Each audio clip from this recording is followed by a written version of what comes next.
we were happy. Initially, we were very happy that the charters were starting, but they don't look promising because the situation is very fluid. Nobody knows when government will introduce stronger SOPs. We don't know when flights will be cancelled. As it is for New Year, lots of flights, international flights have been cancelled. So it doesn't look very exciting. Now we just have to wait and watch and hope the fourth wave does not affect the business. There is an advisory issued by the government asking the foreign tourists to go for mandatory RT-PCR. Yes, but then at the same time also, it becomes very inconvenient also for the travelers, and especially the people when they're coming in big numbers.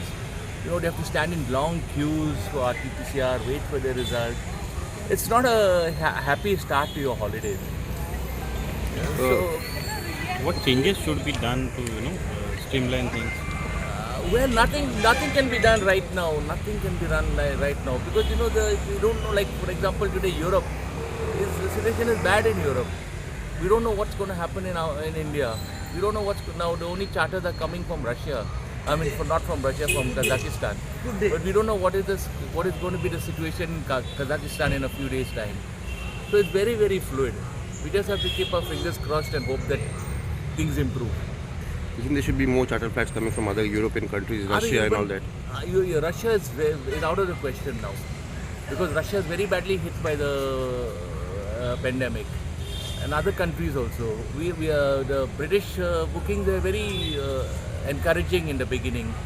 In fact, they were thinking of 5 flights in a week.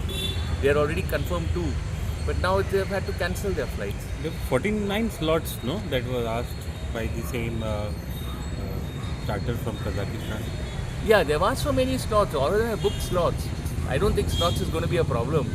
Because at one point of time we had like 60 flights coming in, international flights in a week, 60 to 70. Whereas now we just have one a week.